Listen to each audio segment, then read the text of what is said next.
प्यारे बच्चों, सुप्रभात। गणित की ऑनलाइन कक्षा में आप सभी लोगों का एक बार पुनः स्वागत है। हम लोग पिछले टर्म पर अवकल समीकरण पढ़ रहे थे। अवकल समीकरण के अंतर्गत यदि किसी वक्र का समीकरण दिया हो तो हम अवकल समीकरण कैसे बनाते हैं, उसमें बताया गया था कि समीकरण में वक्र के समीकरण में यदि एक चर है तो उसको केवल एक बार डिफरेंशिएट करते थे और दिए गए वक्र के समीकरण और डिफरेंशिएशन के पश्चात जो आता था समीकरण आता था, उन दोनों से अचर को विलोपित कर करके एलिमिनेट करके हम अवकल समीकरण ज्ञात करते थे। ठीक, दूसरा ये था कि यदि किसी वक्र के समीकरण में दो चर हों, ठीक, जैसे बताया गया था, ऐसे हो x हो, y हो, a हो, b हो, इस तरह का कोई वक्र का समीकरण है तो ये वक्र का समीकरण एक मान के चलते हैं, इसका एक बार अवकलन करते थे। एक बार अवकलन करने के बाद इस तरह का मान समीकरण आ गया x y, फिर y डैश होगा, dy बाई डी एक्स निकाल लेंगे, y डैश a b आ गया, समीकरण नंबर 2 हो गया। फिर एक बार समीकरण नंबर 2 का एक बार और अवकलन करते थे, f x y y double dash a b, दो बार। दो चर है तो दो बार करेंगे, मतलब सेकेंड ऑर्डर तक करेंगे। यदि एक चर है तो केवल एक बार अवकलन करें। और समीकरण 1, 2 और 3 की सहायता से हम जो दोनों अचर या सुविक्षी चर आता था, दोनों को विलोपित कर करके हम अवकल समीकरण का निर्माण करते थे। अब जो अगले टाइप का प्रश्न इसमें आता है कि सबसे पहले इसके पहले क्या था कि वक्र का समीकरण दिया रहता था और हमको अवकल समीकरण बनाना होता था। अब क्या है, पहला काम यहाँ है कि सबसे पहले हम वक्र के समीकरण को लिखेंगे, दिए हुए कंडीशन के अनुसार बनाएंगे। उसके बाद उसमें हम देखेंगे उसमें कि एक चर है कि दो चर है। उसके पश्चात जो पहले बताई गई विधि है उसके आधार पर हम अवकल समीकरण का निर्माण करेंगे। ठीक, अब देखा जाए, यहाँ पे देखिए प्रश्न एक आ रहा है, NCERT 9.2 का 6वां प्रश्न है। कारा y अक्ष को मूल बिंदु पर स्पर्श करने वाले वृत्तों के कुल का अवकल समीकरण ज्ञात करिए। y अक्ष को मूल बिंदु पर स्पर्श करने वाले वृत्तों के कुल का अवकल समीकरण ज्ञात करिए। ये देखिए फिगर बना हुआ है, x अक्ष है, y डैश मूल बिंदु है। कारा की ऐसे वृत्त के कुल का अवकल समीकरण ज्ञात करिए जो y अक्ष को मूल बिंदु पर स्पर्श कर रहा है। देखिए ऐसे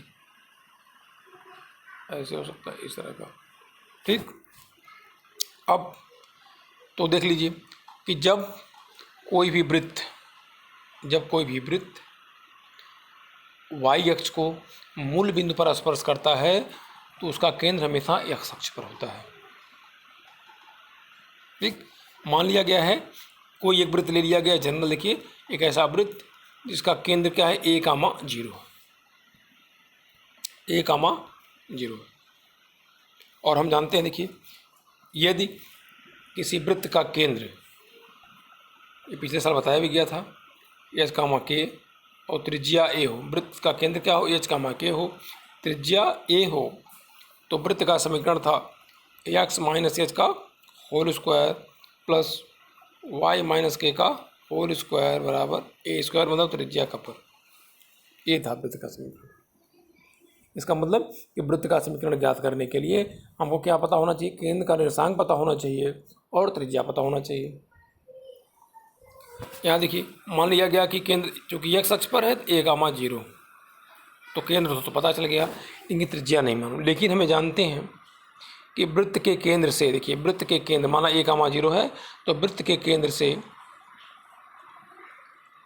स्पर्श रेखा, देखिए वृत्त के केंद्र से स्पर्श रेखा को जो मिलाने वाली रेखा होती है वह क्या होती है, स्पर्श रेखा पर लंब होती है तथा वृत्त के त्रिज्या के बराबर होती है।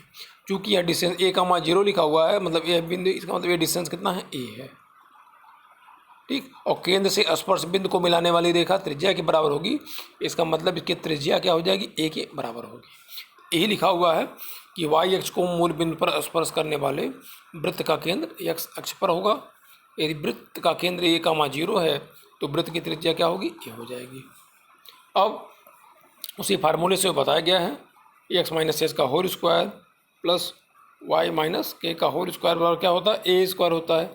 एच का मान यहाँ क्या है, ए है, और के का मान क्या है, 0 है। तो एक्स माइनस ए का स्क्वायर प्लस वाई माइनस 0 का स्क्वायर बराबर त्रिज्या का नंबर हो गया। इसको हम हल करेंगे तो ये आ गया समीकरण नंबर 1। अब देखिए ये आ गया, अब जा करके हम वक्र का समीकरण मिल गया है। ठीक, अब जब वक्र का समीकरण हम ज्ञात कर लेंगे, बना लेंगे, तब जैसे पहले बताया गया था उसमें हम देखेंगे कि एक चर है कि दो चर है। इसमें देखिए ए, केवल एक ही सुविक्षित चर है, यहाँ ए है। ठीक, इसका मतलब कि जो वक्र का दिया हुआ समीकरण है उसका हम एक बार अवकलन करेंगे। तो समीकरण 1 का एक्स के सापेक्ष अवकलन करने पर यह आ गया, देखिए ए का मान निकाल लिए। अवकलन करने के बाद यहाँ देखिए ए का मान निकाल दिए, और समीकरण 1 और 2 की सहायता से, समीकरण 1 और 2 की सहायता से क्या करेंगे, समीकरण 2 से ए का मान निकाल करके समीकरण 1 में हम रख देंगे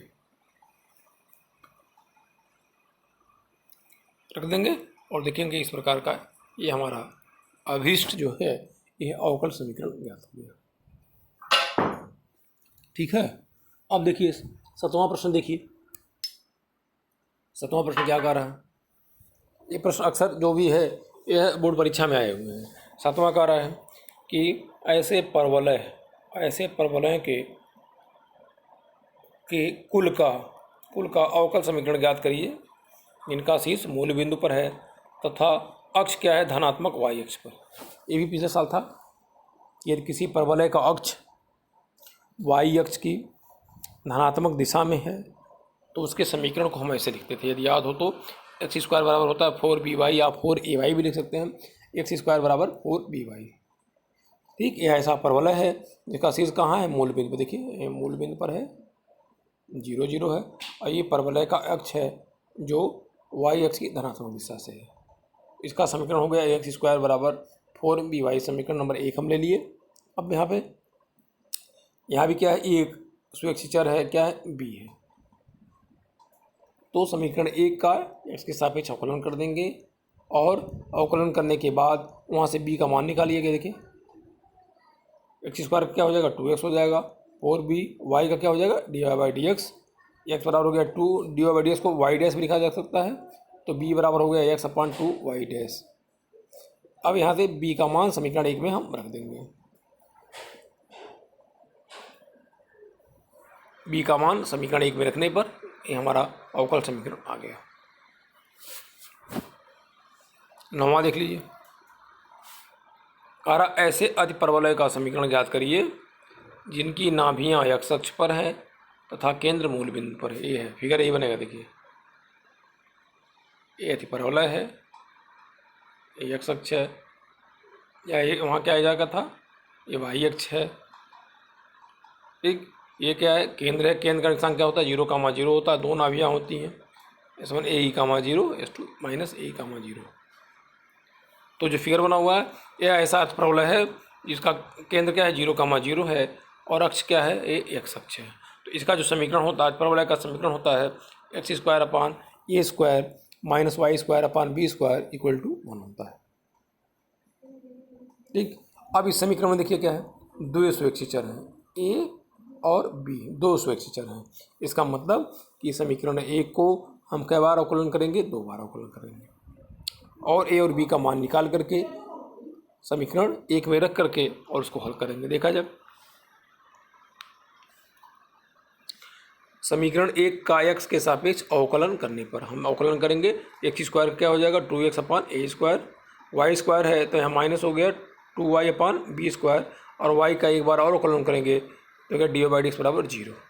इसको ऐसे भी लिखा सकता है, 2 से दोनों पक्षों में भाग दे दिया गया है, x upon a square minus y square upon b square, y dash बराबर क्या होता है, dy/dx होता है, y डबल डैश बराबर क्या होता है, d2y अपान dx स्क्वायर होता है। तो ये हो गया समीकरण नंबर 2। अब समीकरण 2 का एक बार और x के सापेक्ष अवकलन कर दीजिए। समीकरण 2 का x के सापेक्ष अवकलन करने पर पुनः तो 1/a² x का करेंगे तो हो जाएगा 1 हो जाएगा, 1/b² हो गया। यहाँ y गुणे y डैश है तो दो फलनों के गुणनफल के अवकलज का फार्मूला लगेगा। यहाँ y बाहर ले लिए, y डैश का जब अवकलन करेंगे एक बार क्या हो जाएगा, y डबल डैश हो जाएगा, प्लस y डैश बाहर लिए और y का अवकलन करेंगे तो y डैश हो गया। ये 1/a² minus 1/b² y dash into y dash का होल स्क्वायर बराबर हो गया 0। ठीक, यहाँ देखिए 1/a² बराबर 1/b², इसको समीकरण नंबर हम 3 मान लिए। अब जब 3 समीकरण आ गया तो हमारा मुख्य उद्देश्य होता है कि 1, 2 और 3 की सहायता से, चाहे जैसे आप करें, तीनों की सहायता से हमारा मुख्य उद्देश्य है कि जो स्वेच्छा चर आए हुए हैं उनको विलोपित कर दिया जाए, हटा दिया जाए। और ठीक, तो 1/a² का मान समीकरण 2 में रख दिया। देखिए समीकरण नंबर 2 है यहाँ, तो 1/a² का मान समीकरण 2 में रखने पर तो देखिए यहाँ क्या है, x है, x हो गया और 1/a² x/a² 1/a² की जगह पे x गुणे इतना हो गया माइनस y/b² हो गया। पक्षांतर कर दिया गया है, b² कैंसिल हो जाएगा, b के हटा देंगे, ये आ गया जो कि अभीष्ट अवकल समीकरण है। इस प्रकार से हमको देखना है कि प्रश्न दिया रहेगा, सबसे पहले कोई न कोई कंडीशन दिया रहेगा, चाहे वो वृत्त से संबंधित हो, चाहे परवलय से हो, चाहे दीर्घवृत्त से संबंधित हो सकता है, अति परवलय से संबंधित हो सकता है। ठीक, तो सबसे पहले क्या करना है कि जो पिछले साल पढ़ाया गया था, परवलय पढ़ाया गया था, दीर्घवृत्त, अति परवलय, सर्कल भी पढ़ाया गया था, उसके आधार पर सबसे पहले हम समीकरण लिखेंगे वक्र का। उसके बाद लिखने के बाद तब हम उसका डिफरेंशियल इक्वेशन बनाएंगे। अब आता है, ये तो हो गया कि डिफरेंशियल इक्वेशन बनाना। अब आता है कि डिफरेंशियल इक्वेशन दिया हुआ है तो उसको हम हल कैसे करेंगे। ठीक, अब देखिए यहाँ पे प्रथम कोटि, एक ऐसा डिफरेंशियल प्रथम कोटि एवं प्रथम घात के अवकल समीकरण को हल करना है। क्या विधि हो सकती है, प्रथम कोट जिसका फर्स्ट ऑर्डर मतलब dy/dx के रूप में केवल हो, और प्रथम घात उसका घात क्या एक ही हो। तो उसमें भी पहला देखा जाए, पहला आता है पृथक्करणीय चर वाले अवकल समीकरण। पृथक्करणीय चर वाले अवकल समीकरण या differential equation with variable separable, मतलब कुल मिला जुला करके पहले देख लिया जाए। प्रथम कोटि एवं प्रथम घात का अवकलन देखिए यहाँ पे, ये जो मान ली दिया हुआ एग्जाम्पल के लिए dy/dx, ये प्रथम कोटि का है, ये बराबर इस रूप में लिखा जा सकता है। यदि f(x,y) को गुणनफल हम gx लिखा हुआ है, gx इंटू hy, मतलब x के फलन और y के फलन के गुणनफल के रूप में हमें व्यक्त किया जा सकता है, तो इसको ऐसे लिखा सकता है। देखिए gx क्या है, x का फलन है और यहाँ सारी hy है, hy किसका फलन है, y का फलन है, तो dy/dx बराबर हो जाएगा gx गुणे hy। अब सेपरेबल, वेरिएबल सेपरेबल का मतलब क्या हुआ कि x वाला जो पद हो उसको हम dx के साथ रखते हैं और जो y वाला फलन या पद होता है उसको हम dy के साथ ले लेते हैं। तो देखिए ये हो जाएगा dy/, इधर से भाग दे देंगे तो dy/hy हो गया। ठीक, और dx का तीरे गुणा हो जाएगा, ये हो जाएगा gx इंटू dx हो जाएगा। इतना करना है कि y वाला पद, पूरा का पूरा y वाला पद dy के साथ लिख लेते हैं और x वाला पद क्या होता है dx के साथ लिख लेते हैं। अब इसका हम समाकलन कर लेते हैं, समाकलन कर लेंगे तो आप जानते हैं सी हो जाएगा, मान इसका समाकलन hy का hy है, ये बराबर हो जाएगा स्मॉल dx का मान समाकलन कैपिटल dx बराबर हो जाएगा, मतलब इस रूप में आएगा। तो वेरिएबल सेपरेबल में इतना ही होता है कि यदि एक प्रथम कोटि और प्रथम घात का समीकरण है तो उसको पहले दिया हुआ जो व्यंजक है, यदि आसानी से x और y एक साथ, x का पद dx के साथ हो सके, y का पद dy के साथ हो सके तो कोई बात नहीं। यदि नहीं है, द्विघाती के रूप में दिया हुआ है, तो यदि गुणनखंड हो सकता है, गुणनखंड करने के बाद हो सकता है अलग अलग हो जाए, तो सबसे पहले उसको हम x को एक साथ लिख लेते हैं, y को एक साथ कर लेते हैं ठीक। उसके बाद हम समाकलन करके अवकल समीकरण को हल करते हैं। एग्जाम्पल के रूप में देखा जाए,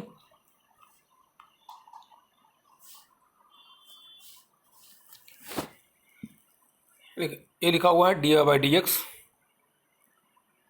x+1 2 - y का व्यापक हल ज्ञात करिए। ये व्यापक हल ज्ञात कर रहे हैं। तो देखिए यहाँ पे ये दिया हुआ है।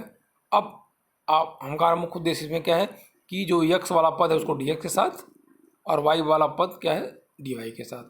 देखिए 2 - y का तिर्य गुणा यहाँ कर दीजिए और dx का गुणा तिर्य का यहाँ गुणा, तो 2 - y dy हो जाएगा, x+1 dx हो जाएगा।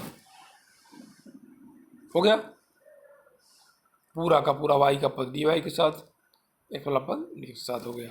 अब हम दोनों पक्षों का समाकलन कर देंगे।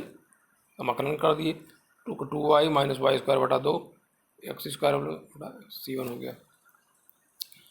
ठीक, c1 ले लिए, 2 से गुणा कर दिए तो हमारा आ गया इतना आ गया, और 2c1 आ गया। इसको हम c मान लेंगे, सब अचर ही है, इसको हमने c मान लिया। तो यह जो है यही इसका अभीष्ट हल हो गया। अब NCERT 9.4 का 4 चौथा प्रश्न देखिए। कह रहा अवकल समीकरण को हल करिए। ठीक है, तो अवकल समीकरण को हल करना है। यह लिखा हुआ sec² x tan y plus sec² y tan x dy बराबर, इसको हल करना है। अब देखिए यहाँ पे ए dx है, यहाँ पे dx है। ठीक, इसको हल करना है।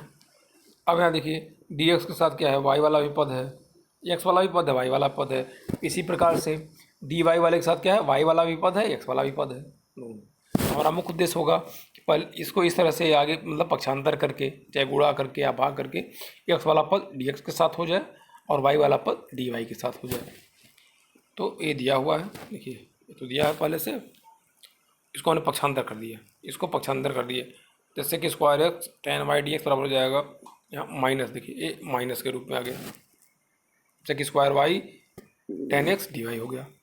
अब tan x को इधर ले आना, देखिए tan x नीचे आ जाएगा और tan y इधर नीचे चला जाएगा।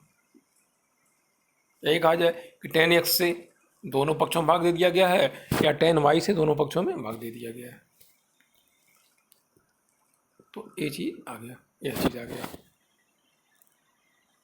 अब क्या करेंगे, क्योंकि दोनों देखिए पूरा का पूरा x वाला पद dx के साथ आ गया, पूरा का पूरा y वाला पद dy के साथ आ गया। अब हम क्या करेंगे कि हम दोनों पक्षों का समाकलन करेंगे। तो दोनों पक्षों का हमने समाकलन कर दिया, यहाँ पर लिखा हुआ है। ठीक, अब जो समाकलन की विधियाँ हैं, हो सकता है सीधे समाकलन हो जाए या प्रतिस्थापन द्वारा हो सकता है। तो यहाँ प्रतिस्थापन द्वारा देखिए tan x बराबर हमने t मान लिया, tan x का क्या होता है sec² x dx बराबर dt। यहाँ tan y है, u हमने मान लिया, sec² y du बराबर du हो गया। तो देखिए ये हो गया dt/dt माइनस du/u हो गया। दोनों पक्षों का समाकलन करेंगे, 1/t क्या होता है log t हो गया, log t minus log u हो जाएगा। यदि समाकलन करने के बाद सभी पद log के रूप में आते हैं तो हम जो अचर है उसको भी log के रूप में लिख लेते हैं। इसको हमने अचर प्लस log c के रूप में कर दिया। अब माइनस log u है, पक्षांतर के log हो गया log t plus log u बराबर हो गया log c हो गया।